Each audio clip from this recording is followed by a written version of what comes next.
Welcome to Oblivion, everyone. We are the Cinebytes, back to raise a little hell. We're going to try a little bit of an experimental episode this week, you guys, but we're going to do our best to make it the greatest sensual pleasure there is. Let's see here. Let me go through my little checklist. I got my shoulder holster. I got my sexy dominatrix outfit. Jason, you want to do me the honors and flip that switch over there, please? You got it. Okay, so... Oh, there's... You got a tingly forehead? You want to make out? No. Oh, no, I was kidding. I was just kidding. I'm Dusty Lane, you guys. I'm Jason Mitchell. And we are the Cinebytes. Hello. I came for you. We have such sights to show you. It was an excellent day for an exorcism. I said, I'm not gonna hurt you. I'm just gonna bash your brains in. Play a game. What's the boogeyman? As a matter of fact, it was. This is God. We all go a little mad sometimes. Haven't you? Put your brothers into that door! But sometimes that is better.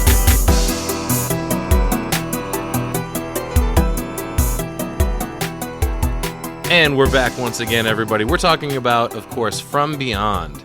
H.P. Lovecraft had the original story on this one, but Stuart Gordon was at the helm directing this.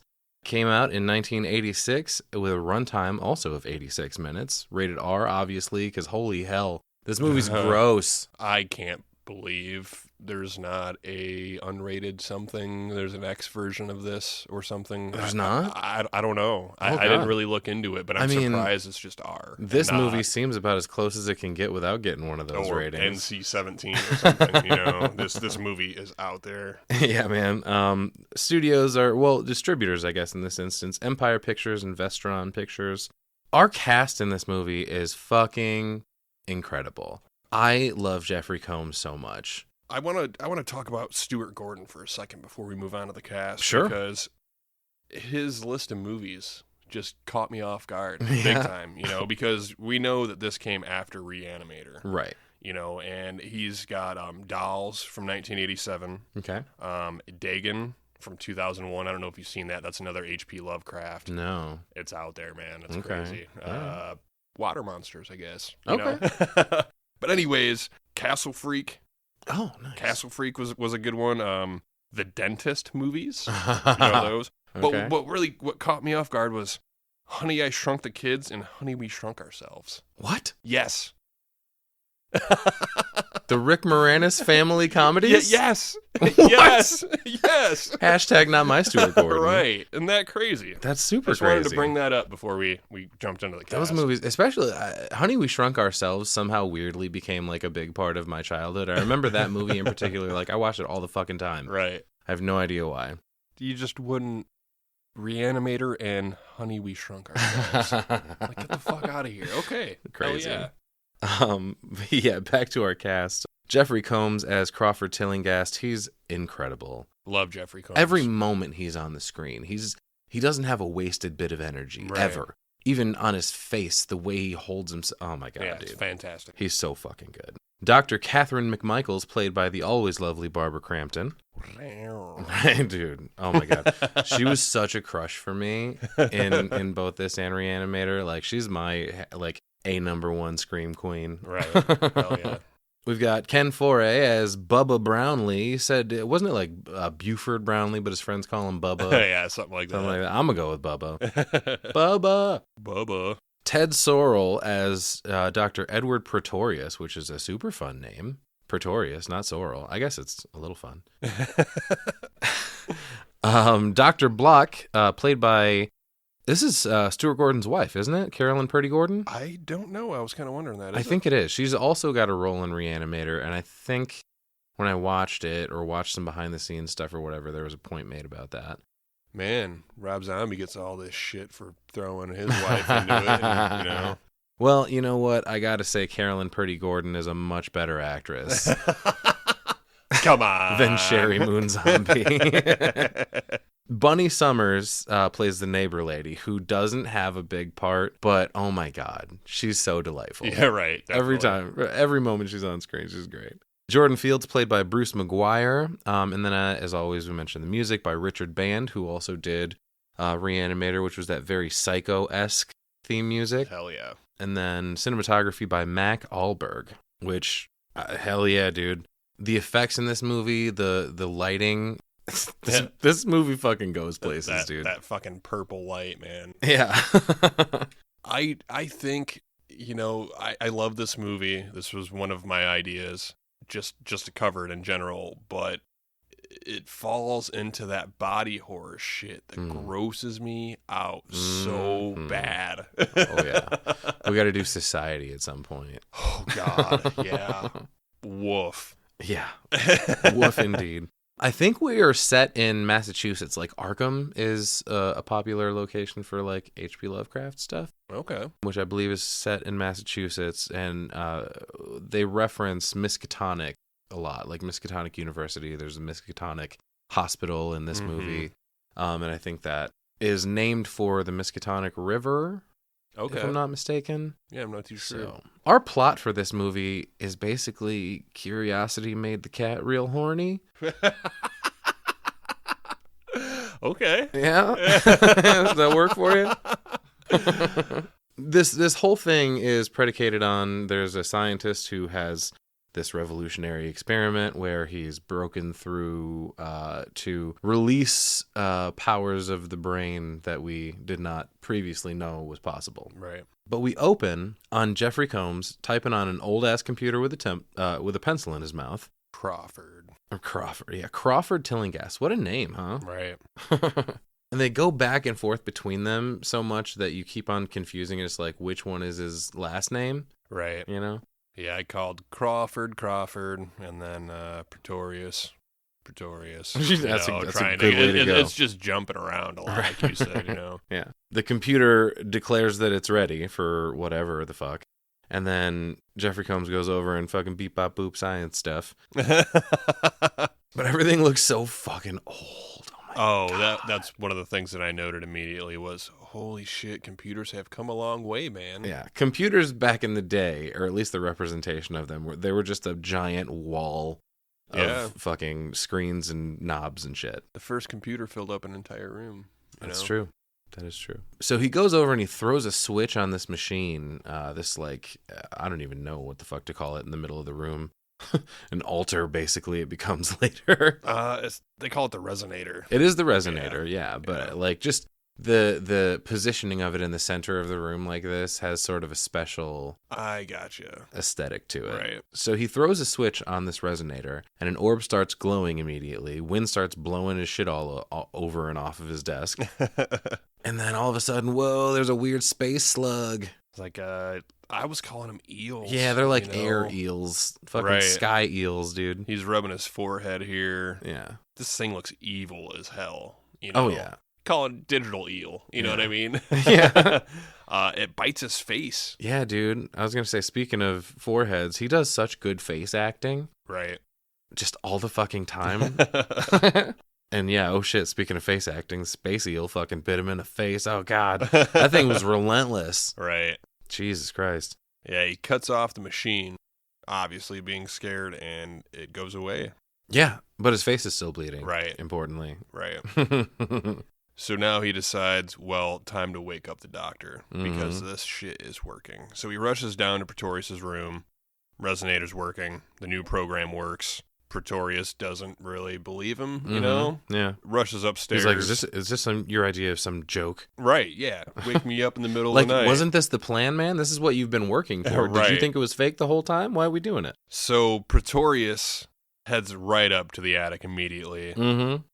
Goes up to the machine and turns it up all the way. Pushes up all the sliders right. instead of just the one that Jeffrey Combs did. Right. So he turns it on to full power, essentially. Yeah. Yeah, and then Crawford freaks out. Yeah, my God. Pretorius throws the switch, and oh no, Jeffrey Combs got the brain pain. Right. He said, do you feel it, Crawford? In the mind. Yeah. I want to see more than any man has ever seen. Yeah, the computer's like glitching out.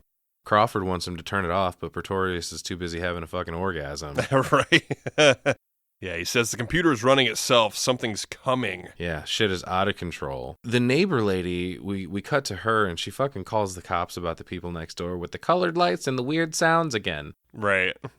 Yeah, they're at it again. So the neighbor lady is like your classic neighborhood ninny, gossip sort of. She's got her robe on. She's got her hair up in curlers. She's wearing slippers and, her tiny little dog named Bunny, which is funny because Bunny is actually her name. Right. But she goes, the last time I called, you said you'd send a squad car if there was a disturbance.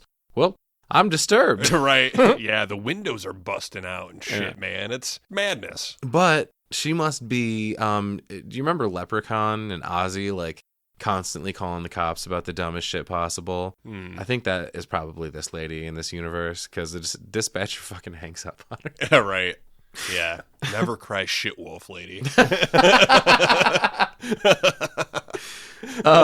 But her dog named Bunny, which has to be weird for that actress, jumps out the window, runs straight to the house next door. Oh, yeah. And then Good this neighbor boy. lady. Oh, yeah. Yeah. She walks through a gate to go find the dog.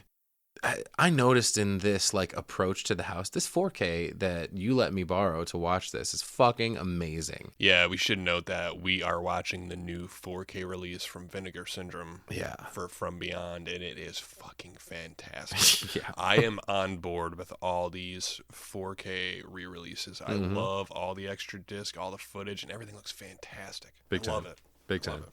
So this lady in her robe and her fucking hairnet walking down the sidewalk. The score fucking rules. It's very suspenseful and like beckoning in this. Right. It's almost like a film noir situation going on right here. She walks into the house and there's a bunch of like flags hanging around. And one of them's, it's not the "Don't Tread on Me" flag, but it has that on it. And like the edges of these flags are burned in a weird way. I don't know what the fuck's going on. But she hears Bunny the dog barking upstairs. Scratching at the door to the attic. Right. And she can hear Crawford and Pretorius yelling in that room. But luckily Bunny is on the outside of the door, but yeah, trying to scratch in, get in. And as she approaches it, she's almost to the dog, and then all of a sudden a fucking axe crashes through the door. Here's Crawford. Lady fucking screams and runs ridiculously, and so slow, in fact, that Crawford passes around her on the stairs. Yeah. Dude, it's such a good moment. Yeah, just get the fuck out of the way, lady. Oh my God, I laughed so fucking hard. I rewound this like 5 times. Just him like running down the stairs past her. Oh my God. Yeah, and she's trailing behind him trying to get out. It's so funny. Crawford runs outside and there's cops out there. They apprehend him immediately. His face is bleeding all over the hood of their cop car, I noticed. Mm-hmm. And then outside, the lady then remembers that she forgot her fucking dog. Right. You don't look for an hour and call it quits. You get your ass out there and you find that fucking dog. We all know this. But yeah, Pretorius is laying dead on the floor of the attic, and Bunny is licking at his corpse. Like his headless body. The top of his head does look like a twisty cup. Yeah. Because his head, by the way, is missing. So Yes. it's just his neck twist up Right. top. And then we roll opening credits, and the title card on this is so badass. I like how it like kind of pans and there's a nice cutaway before we really see anything. Mm-hmm. And then, yeah, the credit sequence is dope. Love it. Brian Usna production, and yeah, Richard Band with this score. Nice big pink credits. Yeah, dude, that pinky, purpley, like matches the color of the resonator lights. And there's like some fucking like maggots. Dude, or it's the worms, fucking grubs. space eels. Oh, is it? So as the Like credits, a nest of them? almost like you're looking at a pile of them. Yeah.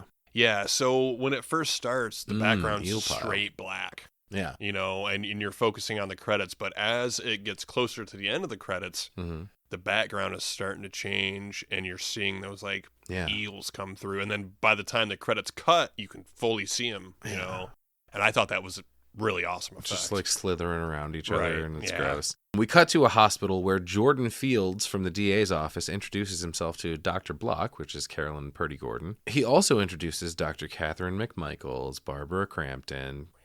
Wow. She's magically babelicious. She were president, she would be Abraham Lincoln. She mentions to Dr. Block, she's not a fan of locking away schizophrenics. She's like, no, I know. You'd rather use them in experiments like lab animals. So there's automatically animosity between the two of these. Yeah, they just disagree on their practices, essentially. But it turns out that Jordan Fields and Catherine McMichaels have come to the hospital to make a ruling on the sanity of Crawford Tillinghast to see if he's fit for trial for the murder of Edward Pretorius. Yep. So that's where we figure out what really happened there. So they think Crawford's crazy. Obviously, look at the scene. Look at what happened. You know, Crawford's locked up in a padded room, essentially. I think it's really funny that the security guard in the background sitting at a desk doesn't really know what to do with himself. He's like turning a page on a thing and readjusting a thing over here and kind of shifting in his seat. Because he's just an extra. Yeah, right? Yeah. All right, you're going to be in the middle of this scene. Just don't move. Right. So the doctors go in, but Block calls Ray, this random dude Ray, over to take Catherine's stuff, like anything that might be dangerous to her when they're inside the room. Right. McMichaels stops to look in on a patient who seems to be praying and picking at himself. Is he like plucking his beard hairs out and eating them or some shit? I can't even tell. It's just a montage of crazy ass people yelling. There's another one. There's a guy jacking off. Well, there's another one that like across the hall behind her that kind of jump scares her because he comes out of nowhere. Right. And yeah, she looks on the other one that's just jerking it. It gave me she shakes her head at him. Poor guy. That's, right. Maybe that judgment is what put him there in the first place.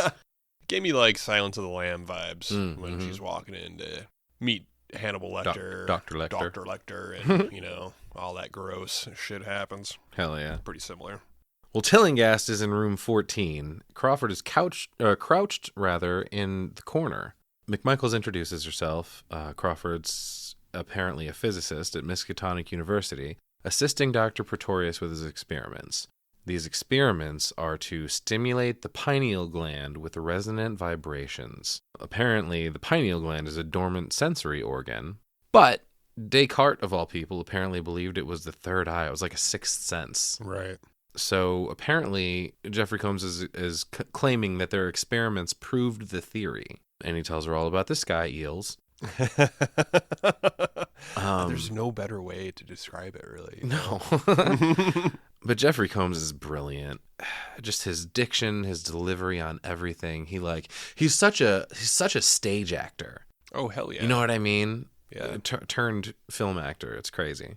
He mentions that the fucking sky eels are around them right now, but they can't see them without the resonator. And luckily, they also can't see us unless they're around the influence of the vibrations. Right. So naturally, he had to destroy it. But he also mentions that it came and it ate him, bit off his head like a gingerbread man. Yeah. That has to be the worst thing of the whole movie. Yeah? I think so. What do you mean? How so? That's a terrible... Bit his head off like a gingerbread man. Yeah. Could have picked something better there. Okay. Anyways, let's move on. I'm with you. I kind of cringed at that. A little. Mostly because gingerbread men just make me think of Shrek now. And Block then calls in some orderlies that restrain him for no reason. He's not like attacking anyone. Yep, no, he's just loony, you know? Mm-hmm. Yeah, apparently. McMichaels apparently wants to do a CAT scan on him, though. But he says no machines. The pineal gland, as they're doing their CAT scan, she notices that it's oversized and extending through his optic thalami. Gesundheit. A tumor causing delusions is Block's explanation for all this. Right. She's like, oh no, it's got to be something like that. And she fucking says it's not a tumor. Yeah, it's not a tumor. It's not a tumor. Yeah. But no, indeed, the pineal gland is growing, and Fields basically wants her to dumb down what they're saying. So she's basically saying this proves that their experiments work. Right. Crawford might not be crazy here. Right. But what the hell happened to Pretorius' head then? Right. He got caught in the taffy puller. Oh, and this got me. Okay. So they're trying to figure out what happened with this crazy guy. Mm-hmm. Looks like a murder. I'm not sure. Hey, maybe he's not so crazy. You know what we should do? Let's go ahead and recreate it. Yeah. Yeah. But she said she needs Crawford to do it, so that's important. Of course, Block objects. She doesn't want that. She does not like Catherine at all. Yeah, pretty much. They talk about how McMichaels uses patience for her discoveries, and Block just likes to lock him up. But Catherine's like, well, no, I can give him his life back and find out what happened to Pretorius. So Field says the pathologist can't even identify what's all over his body. Like there's some kind of fucking interdimensional goop or some shit. But importantly, there's no blood anywhere. Not really knowing what else to do, he agrees to the experiment. And she goes over to Crawford and fucking says, you're my patient now, basically. Yeah. She is the smoothest talker in the world because Jordan Field's just, all right, he's all yours. Oh, I mean, shit, dude, is he dangerous? Yeah. Evidently not, you know? Well, when she mentions you're my patient now, he goes, thanks, I'll call for an appointment. And she's like, no, you've been released into my custody. Right. Which is pretty fucked up, too, you know? Yeah. Poor guy. She's no sort of authority. Well, I guess that's why Bubba's there. He's the cop. Seems to all be going into his favor, though, because the way that she's looking at Crawford in the next couple scenes with the Resonator. Everybody starts looking at everybody like that. She says she believes Crawford, and then that's when they run into Ken Foray stepping his tall ass out of a van holding an apple. Yeah, ex-football player, which, yeah, dude, he looks like a monster next to the... I'm not really too sure how big Jeffrey Combs actually is as far as like height and stuff, but Ken Foray just looks like he's multiple feet tall. Yeah. Well, everybody's multiple feet tall, Jason. No, multiple feet taller. Oh, taller. Okay. Taller. Yeah. He introduces himself to Crawford, but he gets his name wrong. He says, you must be Dr. McMichaels. And then she says, no, I am. And he says, I'm the crazy. Well, and this is one of those things is I wonder if this is kind of a sign of the times. You know what I mean? Like she's the doctor and she's in charge, but she's a woman. Right. You know what I mean? Like, oh, obviously you're the man. You must be McMichaels. Yeah, of course. Right. But no, this is Sergeant Buford Brownlee, but everybody calls him Bubba. He mentions the thing about, I used to play pro football and we were all crazy, so don't even worry about it, buddy. We're good. Right. So off we go back to the Haunted Mansion on Benevolent Street. Yeah, that's what I was about to say is that's where the house is? Yeah. What the hell, man? 666 Benevolent Street, no less.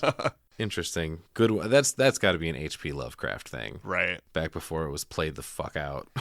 Right when they pull up, Crawford looks at the sign and he's trying to get out of the van. Right. You know, child-proof locks. The sign saying the Pretorius Foundation, by the way. Yeah, he's like, oh, hell no. Bubba's having way too good a time, by the way. He's just fucking enjoying every bit of life. And Crawford's, fucking tweaking out. Catherine asks him to show her around, and he doesn't want to go in. He, hesitates, and then Bubba's like, oh, it's all right, Doc. There's nothing to be afraid of. Here, I'll show you. Fucking immediately trips. Yeah, trips over ridiculous-ass power cables that are obviously going to the resonator. Yeah, they're snaked together. They're like banded every few feet, but right. It's like 14 cables of different sizes wrapped together. Like, damn, the electric bill is brutal at this house. They got to be drawn from all the neighbors. There's no way any of those circuits can fucking take that shit. But he goes, we had to rewire the house for the power needs. Okay.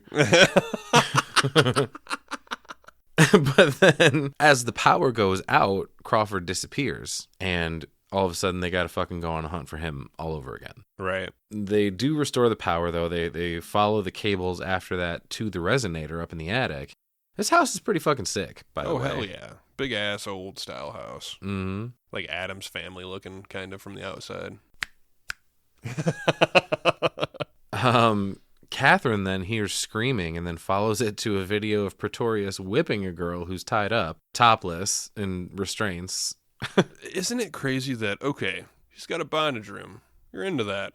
Sure, dude. Sure. But you have a TV set up with you on it. So that you can watch your work? I don't know. Watch your work while you're doing work? He's like a porn pioneer, man. Right. It's 1986. It's a hell of a room, I do have to say. It's a crazy-ass room. But then we cut to Crawford with the axe. They go to the attic and they find the resonator and the fucking hilarious chalk outline of the body on the floor. with the head missing. With the head missing. Yeah, I like that too. But then it looks like Crawford then jumps out and attacks Catherine with the axe, but she ducks. And then Bubba grabs him. Oh, see, and I didn't really think... It kind of led us to believe that he was upstairs hiding, like he was going to attack them. Right. He was going for the resonator. He was going for the resonator. Right. And that's what is cleared up in the next line. He's like, that's where I hit. And he says he like knocked one of the forks off or something. Right. And then she goes, well, let him go. He's reliving it. He's just trying to destroy the machine. And then fucking Buford's like lost in the sauce this whole movie, it seems. Right. Because all he's concerned with is what ate who. Right. All this eating talk is making Bubba hungry. So they cut to him cooking, which I know they were trying to gross us out. You know what I mean? And it fucking worked. I mean, he says something about like the real danger is starving, and then like what the hell was it? There's like maybe like biscuits that he's heating up on top of some stew or something like that. It was some kind of stew with, like you said, biscuits baked on top. Okay, seems pretty cool. You know, yeah. Sounds good. But then he scoops 2 on 2 plates, and then he puts 3 on one for himself. Yeah. Oh yeah. Bubba hungry. You know. Yep. We cut back upstairs, and Catherine's asleep at the desk, and Crawford's looking at her longingly. Oh, she's beautiful. And then he mentions, oh, Pretorius used to bring women beautiful as her back here. Always ended with screaming. I would just lie there and listen to them scream. Yeah, well, and it's weird because this story that he's telling, or whatever, like a description kind of Pretorius, is he says a couple fucked up things like this, but then leads into, you know, he was a genius. Yeah. And 5 senses weren't enough for him. He wanted more, yeah, which always leads me back to Frank every time. Yep. Every time. Yeah, absolutely. Bubba's more in the camp that old Pretorius just had some screws loose, though. Right. But he's explaining now that this is Tillinghast, that he had to bypass the computer because the magnetic field erased the program. And the monitors are useless. Everything has to be done manually now. So the resonator was so damaged that he had to convert it to just an on-off system rather than, you know, multiple points. Right. And then when you reach 20,000 megahertz, you throw the switch and it vibrates the forks at a precise frequency, stimulating the pineal gland. Here we fucking go. He also explains if you move, they might see you, and it will see you. Right. Yeah, he flips the switch on here. We get that purple glow. Mm-hmm. I like it here. They actually show the forks glowing purple. Oh, yeah. Looks crazy as hell. Get the wind blowing. Everyone's starting to rub their forehead. Yeah. McMichaels is already having an orgasm. Right. You know, Crawford notices. Yep, they all got the brain pain. And they're all staring. Yeah, got the brain pain, coach. But it's like, damn, like almost immediately. Yeah. I'm like, they're about to fuck. Yeah, you know? dude, they look at each other like, oh, God. Oh, God. But now, while they're in the middle of that, now in comes a bunch of more sky eels and jellyfish. Right.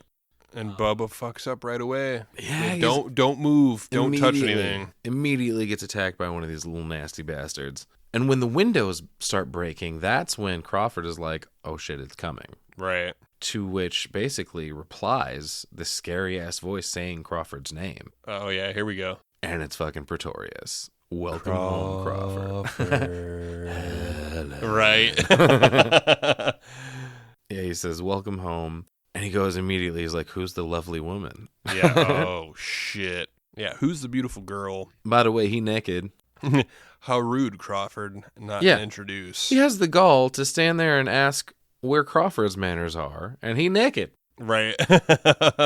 Yeah, he says, I saw you die. No, not die, just pass beyond. Yeah, a necessary rite of passage. But then I like Bubba chiming in. He was like, where have you been hiding? Yeah, right.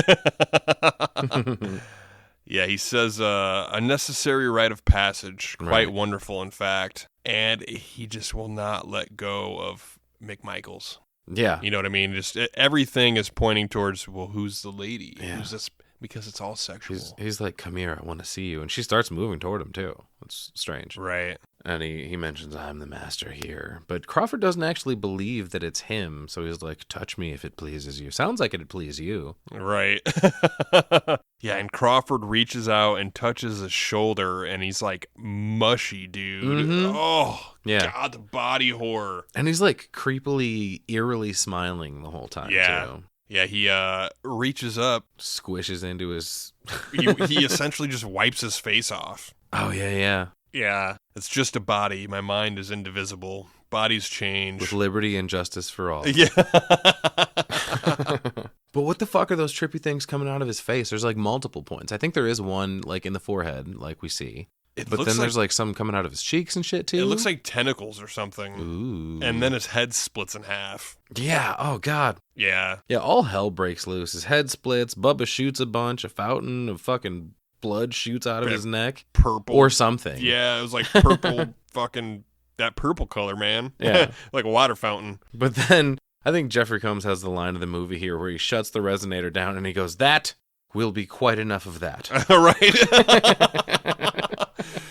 Yep, we've had enough. All right. Yeah, then fucking from his nerves, Bubba just starts throwing up a bunch of gross ass red shit, dude. Yeah. He's standing there. He's like, he's got a wide ass shooting stance, first of all. Right. But he's fucking enormous. And by the way, it looks like it's morning outside. Right. But yeah, Bubba stumbles back and throws up. Then, from him throwing up, we cut to Catherine glooping an egg into a pan. Right, yeah. She is the happiest fucking chick in the world. It's like she just had a good night with her boyfriend, you know? Hey, we'll wake up, cook breakfast kind of thing. Right. She says she feels exhilarated. That Yeah. was an incredible creature. Must have total bodily control on a molecular level. Fuck. And Edward's mind. See, red flags. Holy shit. Wow. It's all about that science, man. She says they all saw the same thing. It proves that Crawford's not insane. And she's proud of him, too. She says, you faced your fear and you overcame it. You saved our lives. And they're so horny for each other. Right. Well, hey, now they know that they all saw the same thing, so Crawford isn't crazy. You know? So they're making progress. Yeah, Bubba even comes in and he's like, I owe you one. Right. Oh, nice, all right. to which he repays by basically, there's naked tackle later. Oh, never mind. Yep, Catherine offers him breakfast, says, I think it's Bubba saying something about how can you eat after that? He says he's got a headache. And she's just like sciencing out. She's like, if there's a statistical correlation between schizophrenia and an enlarged pineal, they may be seeing or feeling what we saw. Minds may be influenced by those creatures. And then Bubba's like, all right, but how about that hard-on I got? Is there a statistical correlation for that too? Right. She almost spits out her coffee. But she does mention the pineal gland does help to regulate sex drive. Perhaps the pineal stimulation causes an accompanying sexual stimulation. Uh-oh. Right. There's so much to learn. And then she does a little smile. Yeah, and Bubba explains, hey, they're just all going to think we're crazy, Yeah. He says, though, that we learned what we came for. Let's not fucking stay. Like, he's not crazy, and that whatever the it was, ate Pretorius's head. Right. She wants to do it again. She says, you always run your experiments twice to check the results. And then Crawford says he's seen this before, the way it got to him, meaning Pretorius. Mm-hmm. It ruined him. It took him over. She wants to Right. know more and more about him. She's just obsessed with it at this point. The resonator is a work of genius, she mentions. God, I feel like we're barely... She's already hooked. Yeah. Yeah. Doesn't take much. She's getting what she was after. I'm going to get mine. And Bubba's trying to plead to him. Didn't we almost just get eaten by an it? Right. And she goes, it's no big deal, man. Listen. All it takes is a hand on the switch. And if it appears, you make it disappear. He's like, I got a better idea. How about if we disappear out the door? I got a bad feeling on all this, like, hey, we're going to get some rest and we're going to get out of here. Right. Bullshit. Well, yeah, she's talking about it's on the level. She goes, it's the greatest discovery since Van Leeuwenhoek first looked through a microscope and saw an amoeba. And Bub was like, yeah, but he wasn't down there with the amoebas. Yeah, we cut to McMichael sleeping, like wakes up in the middle of the night, rubbing her forehead. Well, before we cut, Crawford does agree that he wants to do it again, but under controlled conditions. And then Catherine spills the beans that her father spent 15 years in an institution and then died there. They turned him into a vegetable. So she's got like a personal investment in this. She says they can save so many others, and she wants his help. And he goes, you want me to help you take your mind and shatter it? No, I'm not going to do that. Right. And Bubba says he won't let them either because he's the law around here. But she says to get some rest and then they'll think about it. Bubba says they'll get some rest and then leave. Yeah, McMichaels wakes up here out of a dead sleep, rubbing her forehead. And the only thing I can see is she's got to get some of that resonator dick, dude. She's all about it, you know? Well, she looks up toward the attic immediately and sneaks up in her, nightie, a little see-through kind of nightie, as a matter of fact. She touches the resonator, and it gives her a little jolt. Right. And she grabs the fork and just starts moaning. Yeah. Totally fucked. So, yeah, Crawford and Bubba are downstairs, tossing and turning. She flips the switch alone. And we see at this point for the first time there's a red mark on Crawford's forehead right in the middle. Right. We get the wind and light again. She's immediately horny. And then Crawford's forehead starts pulsing. Yeah. Eek. The Gross. fuck is this going to be? And then he runs upstairs and says to turn it off. And she says, no, I have to see more. I have to feel more. She kisses him. Super passionate makeout session here, actually. Oh, yeah. But he tries to stop it. And Pretorius is like, no, don't stop. Do you realize now what I was creating? Crawford asks him, what have you become? And he goes, myself. Yeah. Dude, the special effects here are gross as fuck. Crazy body horror.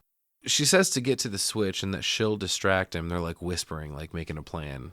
But Pretorius go gadgets his hand and grabs her with it. Right. He mentions, he goes, I do find you distracting, which is gross. Crawford mentions to him, though, you're still human. And he goes, more than human. Join me forever. Crawford runs back downstairs and Bubba comes out of fucking nowhere and tackles him down the staircase in his underwear. Right.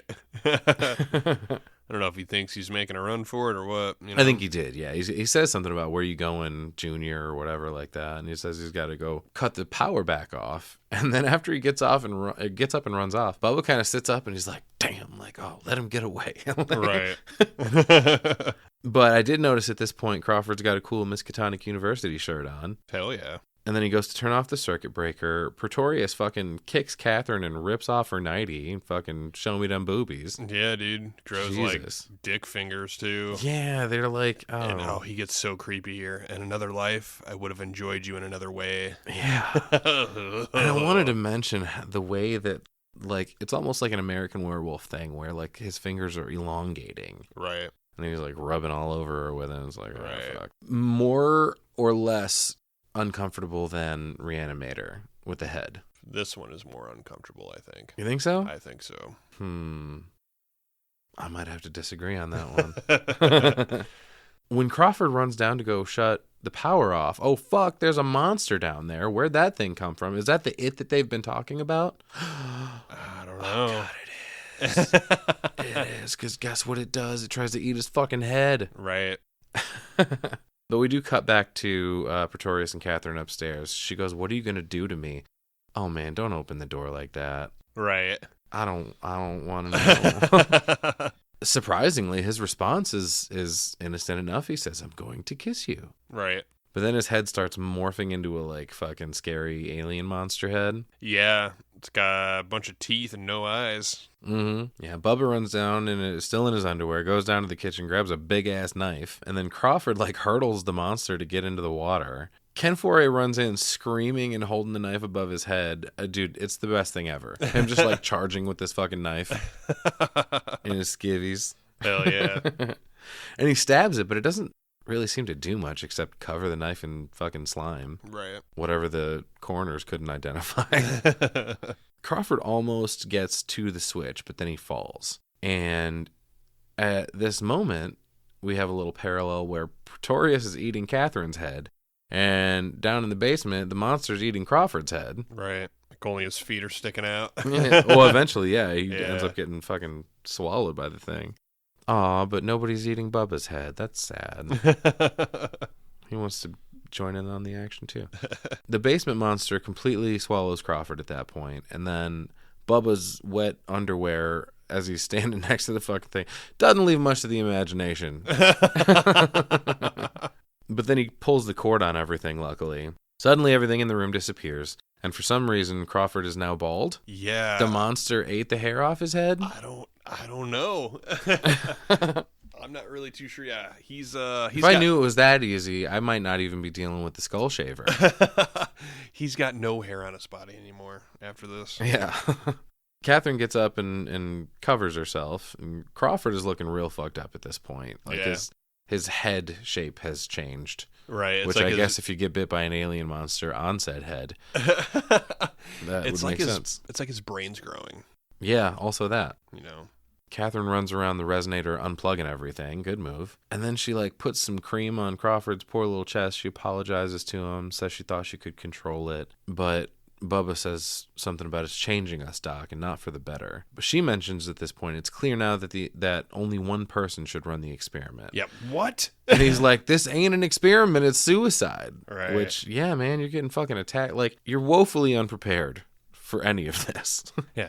Tell me that's not what you just did. Tried to run the experiment with one person. She's fucking hooked like a junkie, you know? That's basically what Crawford says next. He goes, I know this behavior. Or no, that is Bubba, isn't it? Bubba, yeah. He says, I know this behavior. You're acting like a junkie and using his cop knowledge, yeah. Right. Catherine says to just take Crawford and leave. She's going to do it. You can fucking peace out if you want. Right. But Bubba's like, no, put some clothes on. We're fucking leaving. And then there goes the forehead rubbing again. Everybody's fucking rubbing their forehead all over this movie. Mm-hmm. She sees the restraints from the video earlier and then puts her hand through. What are you thinking about doing, lady? Yeah, she is already, like I said, hooked. I don't know how else to really describe it. She's she bumps open a cabinet full of bondage gear. Rubbing on the leather, rubbing on her face, rubbing on her titty. Starts touching her boobies. Yeah. Looks back at Crawford like, ooh, look at that crazy Caillou-looking motherfucker. Yeah, she essentially just gets all dressed up, puts on some red lipstick, and now she's making a move on Crawford. Sexy dominatrix outfit. Right. Like where this is going. I found it funny that, speaking of what you're wearing, Bubba's downstairs wearing his own NFL jersey. Yeah, hell yeah. He finishes getting the van ready, and yeah, she's up in her fucking dominatrix outfit. Not gonna lie, it's kind of hot. Dude, he is obviously unconscious. She reaches down in his pants and touches his dick and then licks her hand. Yeah, dude, she's like licking her lips, tossing her hair. It's like a fucking 80s music video. Right. She straddles Crawford and Bubba walks in, and now she's making the moves on Bubba. Right. You know? But when she pulls his sheet down, I did want to mention there's his torso looks fucking gross. Right. There's like nasty red blotches all over it. Mm-hmm. And Bubba walks in, he's like, what the fuck are you doing? She just smiles at him. Right. He says, I told you to get dressed. And I wrote in that moment in my notes, I was like, I mean, technically she did. And then she gets up and walks over to Bubba and she's like, I did. Right. She says to him, what a shame. I just love what you've done with this room, which he didn't do that. Right. But yeah, she's all on him. Sparks fly out of the circuit breaker as sparks are flying between Bubba and Catherine. Yeah, the resonator plugs back in and turns on. It kickstarts the fucking resonator. Yeah, and she starts like shit. groping at him, and he's like, you're asking for it. And her response is just, God damn. All right. Hell yeah, Bubba. Before they can make out, though, she starts foregasming. And he grabs her and makes her look at herself in the mirror. He's like, is this who you are? And she goes, I don't know. I kind of hope so. I'm pretty sure, I don't know if you noticed, but I think that outfit she was wearing was a little more revealing than they meant it to be. Oh, yeah? Yeah. I don't think. Must not have looked well enough. Wasn't covering everything up quite well enough. So yeah, the resonator kicks back to life. Crawford wakes up and he says he's trying to start the resonator from beyond. Right. He drops the title there. Bubba tries to turn it off, but keeps getting shocked, which is pretty funny. Sick 80s lightning, dude. I love it. Yeah. He pulls his gun, but the magnetic field sucks it out of his hand and pulls it to the machine. Yeah. Right. Stuff starts flying out of the resonator, and Catherine tells Bubba to pull the cable. I don't know what the fuck it is that is coming out of this resonator, but it's covering them all. It's like bugs or something. Something like fucking that. Weird, little yeah. ball creatures of some sort. But Crawford says to use the axe because the cable business ain't working. He cuts the cord with the axe, but the electricity is still conducted, I think, through it in that moment. Right. Yeah, it doesn't work. So, yeah, whatever's flying out of the resonator seems to be attaching itself to the bodies of the others. And then Bubba throws his flashlight, but it's a mistake because the beam then gets directed directly at his face. And then those fucking things are attracted to him now. They cover him while the machine is like shocking the other two. Those things completely eat away at Bubba. Right. His fucking legs, his arms, his torso, It's all like just his fucking head's eaten left, through. right? Yeah, dude, he did. Little bit of meat on the bones, but yeah, like piranha style. Yeah. I noticed here that Jeffrey Combs looks kind of cool bald. But then don't catch him sleeping, y'all. It's a fucking Bubba monster coming up behind him. Crawford gets the brain pain again. The monster wants some kisses. And then there's like, we see the first like weird dangly forehead bit. Right. What the fuck is this tentacle? Is it a head dick? No, it's supposed to be the pineal gland. It's the pineal gland, yeah. sure, but that looks an awful lot like a dick. Is that what an actual pineal gland looks like? Yeah, I don't know. Okay. Okay. I'm gonna call it a head dick, I think. I don't know. It stretches out, and meaning like the arm of the creature, and grabs Catherine again as she grabs a fire extinguisher. He mentions it's Pretorius here. He goes, "Humans are such easy prey." Crawford yells, "Let her go." He goes, "Oh, I will, beyond her wildest dreams.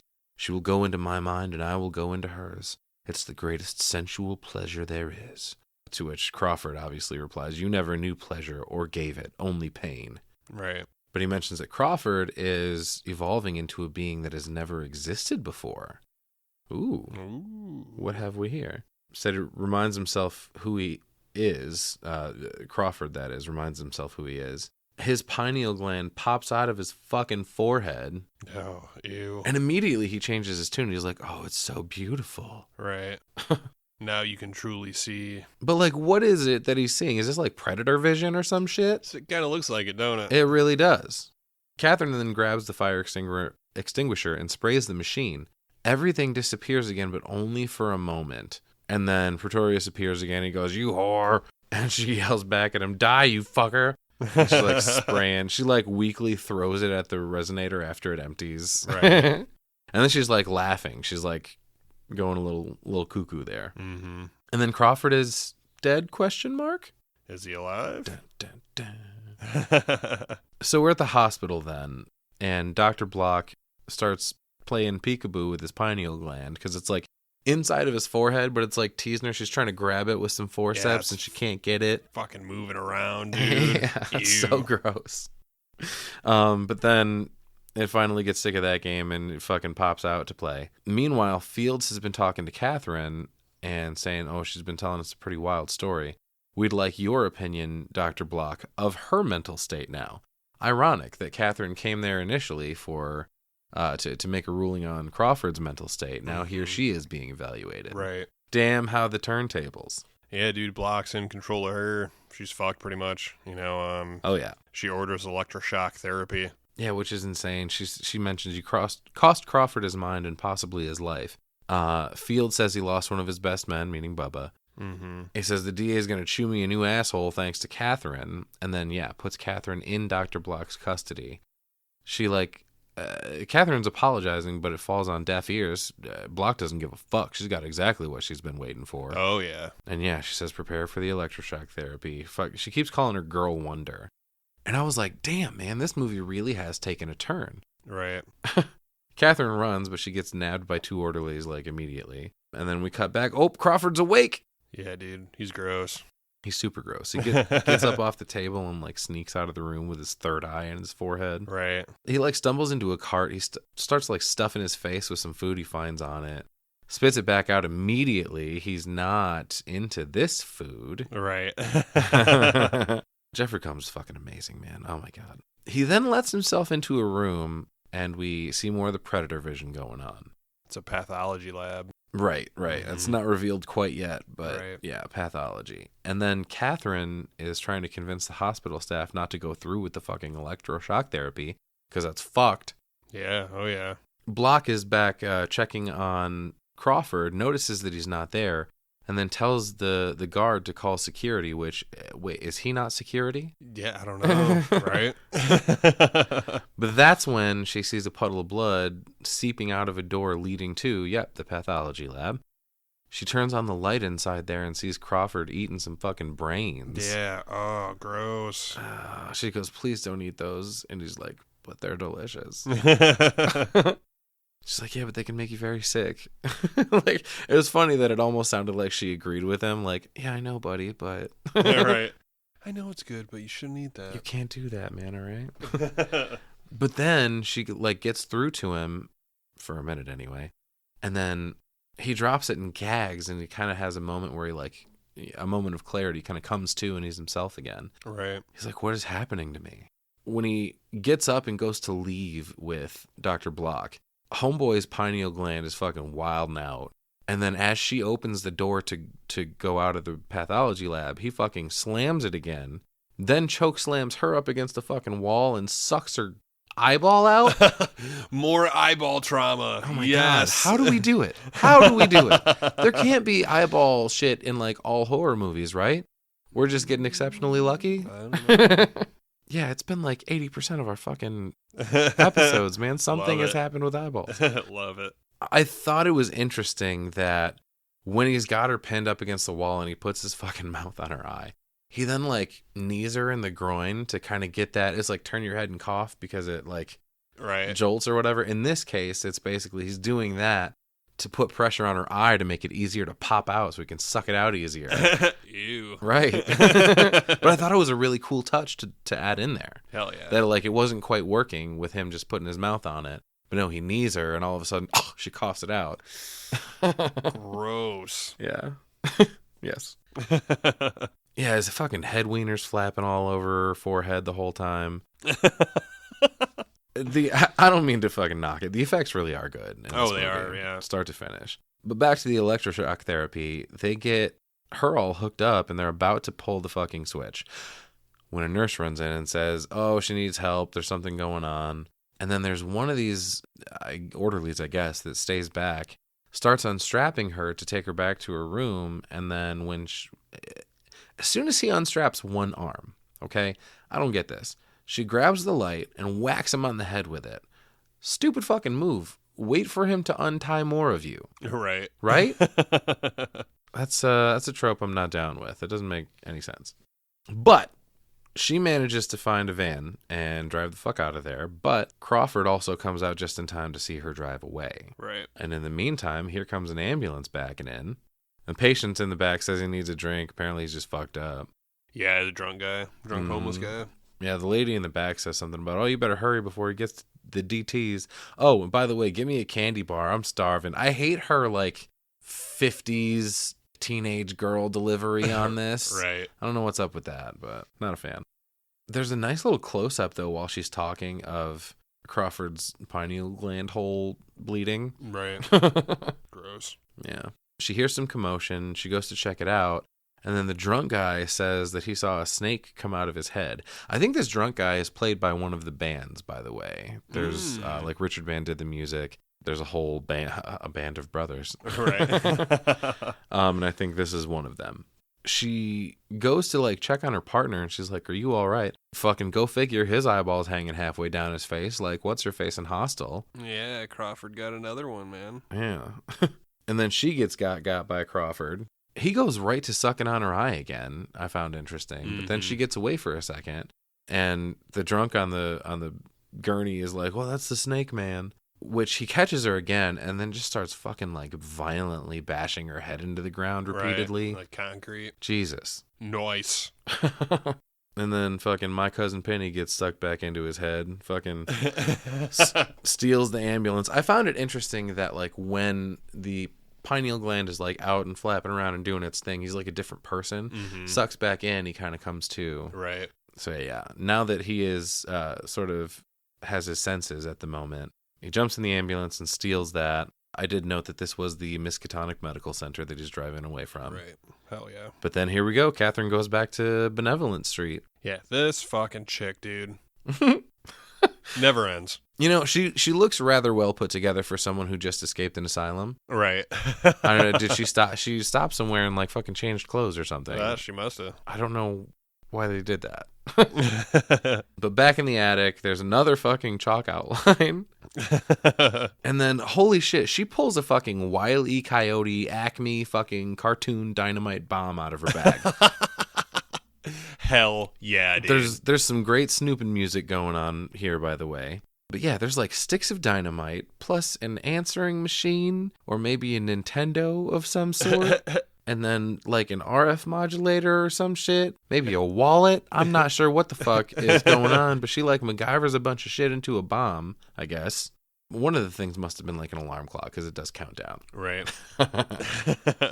5-minute timer here. The circuit breaker begins to spark to life again.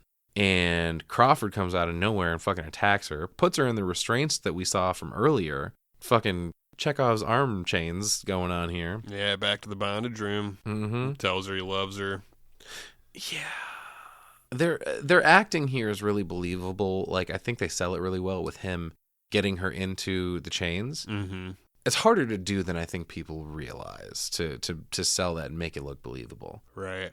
But yeah, she asks why he's doing this. Because I love you, Catherine. Fucking what, man? Dude, his gland's going all crazy. I guess, man. I don't know. She tells him she put a bomb on the machine, and if Pretorius can turn on the machine, he'll always have a way back here. She's got to destroy it. And he's like, well, don't worry about it. He's always here. And then fucking here comes Penny again. Why did nothing happen to her little Penny, by the way? I don't know. Why did no one's but his grow like that? He already had exposure, I guess. Oh, maybe. Takes a lot of exposure for it to... That's possible. She mentions that if Pretorius succeeds, he'll devour the human race, not just them. Crawford's like, no, don't worry about it. It won't hurt, I promise. He starts on his fucking eyeball sucking again. And then, like, he chokes her. As he attacks her, she does probably the grossest thing of the movie and then bites his penny off of his forehead. Yeah, ew. And he's like a Jim Varney, fucking Ernest P. Worrell. And then he falls to his knees, obviously. He just got his head dick bit off. Then we get the pink light coming back, and then, oh, here we go. So does Pretorius. Right. Crawford yells at him at one point, I know your desires, you impotent pig. Which, is that why he's got the bondage room? He's got trouble? Oh, maybe. Okay. Could. Pretorius looks a little bit like Freddy. Yeah. No, he definitely does. Yeah. Definitely. Just randomly noticed that. But he does mention he's the most powerful being in the universe. It's a little strong, isn't it? I mean, he's kind of easily dispatched for the most powerful being in the universe. Right. But you can only come out when this machine's turned on, right? Right. Also that. Yeah, he turns into takes off chasing after Crawford, and he's like a flying monster thing now. Yeah. Or a giant bug. But then we realize that Crawford's like luring him. Right. He says at one point, he goes, come and get me, eunuch. What the fuck? But yeah, then we find out, oh shit, that thing can fly. Jeffrey Combs kind of has Jim Carrey energy running here. He kind of looks like a shorter Jim Carrey. Hell yeah. But no, he gets pinned down and it eats his fucking head. Definitely twists it off. That's where we find out, we actually see the twist decapitation happen. And then, oh hell no, here come this fucking sky eels again. They've come for Catherine. And she's not moving, so they leave her alone. So she has a brilliant move here. Shakes her hand so that they bite at it, but they bite her restraint off. Right. Hell yeah, nice move. Not bad. Not bad. She distracts him with a book of matches. Hell yeah. Oh, that's thematic, considering the last movie we just recorded a couple hours ago. She runs downstairs and immediately trips over Crawford's body and then gets jump scared by the monster. So back upstairs we go. Mm-hmm. Fucking eels on the banister, water rushing down the stairs for some reason. I don't know where the fuck that came from. But yep, she keeps going up. We see on the countdown there's 30 seconds left. And fucking Pretorius is still there. Still a problem. Suddenly these hands reach out of his face. Gross ass arms. Yeah, but it's Crawford then climbing out from the inside. Speaking of it's Jim Carrey, Ace Ventura 2 and the rhino. Yeah, and coming out the back of the rhino. And then he gets sucked back in, but he keeps fighting. This is when I noticed, Jesus, there's a lot of goop in this movie, man. Yeah. Oh, fucking gross, man. So gross. Catherine gets away, jumps out the window just as the bomb goes off. And then when she falls, oh, God damn, her leg is all fucked up. Yeah, her legs are broken. Right at the knee, it's like exploded. Hey, at least she's alive, I guess, right? Yeah. But here comes fucking a bunch of neighbors, including the neighbor lady from earlier. Yay, Bunny's back. Yep, come to gawk. And Bunny the dog. Okay, so Bunny Summers, the actress's neighbor lady, and then Bunny the dog. Terrible fucking choice for reviewers, Stuart Gordon. Thanks, man. She mentions that she called the fire department and they'll get you to a hospital, and all she can say is, oh, it ate him. Mm-hmm. Just like Crawford, it's a fucking vicious cycle here. But luckily, at this point, the resonator is now destroyed. Right. So hopefully, this won't continue. Yeah, she just laughs all crazy, and then we get the roll credits. Yeah, she sells that as well, pretty well. Oh, yeah. Yeah, she's great throughout this entire thing. Combs is great. Ken Foray is great. Fantastic movie. I loved it. It's gross. It creeps you out. Super it's gross. Uncomfortable. Yeah, but also inexplicably hot. It's everything that I want. Yeah? Is this your perfect movie? I don't know. There could be more boobs, I guess, but you know what I mean. Yeah, we only get one set of boobs, man. Right. What the fuck? Could we at least get that one set of boobs twice or something? Like overall, this is what I'm looking for. I like this era of movies. I like this effect, all of it. I love all of it. It's fucking wild. I love it. Nine out of 10 for me. Ooh, I love it. Damn, it's so good. You know, my number rating here actually wasn't too far away from that. I gave it 67 out of 69 forehead cocks. Forehead cocks. I mean, yeah, dude, go out and add this movie to your collection, people. Like, it's weird. It's gross as hell. Like I said, it's kind of strangely hot. And it's a fucking ton of fun. Our main three are fantastic, as we keep mentioning. Combs, Crampton, and Foray in particular. And obviously, you can't go wrong with Stuart Gordon either. Right. I mean, Reanimator is one of the fucking best. Right. I do see what you're saying about that. The charm of these campy 80s movies. Dude, like I love it. Yeah. I love it. It really is great. It's bad, but it's good bad. Yeah. You know? Yeah. There are movies that are so bad that they can be unwatchable for me. I've mentioned a couple to you. Right. But yeah, these are still quality productions. They have a budget. They have tested and proven crews and actors. Like, I'm pretty sure it was like almost exactly the same crew from Reanimator in this movie, like Stuart Gordon directing, Jeffrey Combs, Barbara Crampton, right? All the Usnas, or Brian Usna, and the bands. So yeah, obviously we were gonna get a quality product from all that work, right? But yeah, man, this is definitely a fun one. You have any final thoughts? We did kind of rush through this one a little bit. Full disclosure, like, there were a couple of episodes that we recorded, dear listeners, and then we lost. So we are scrambling to get those re-recorded along with new material. So a little bit of crunch time behind the 8 ball, a little bit. Don't you worry, you guys. We're gonna be all right.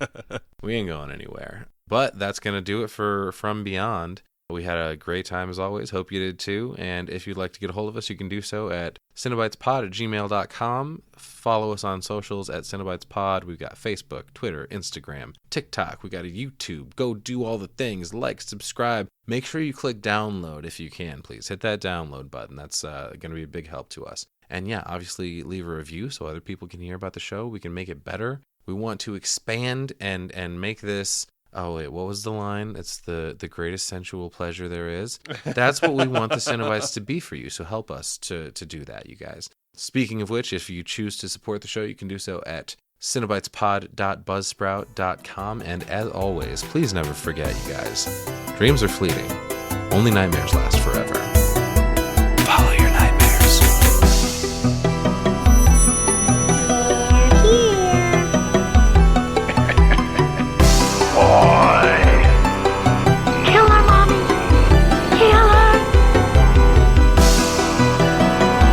I bid you welcome.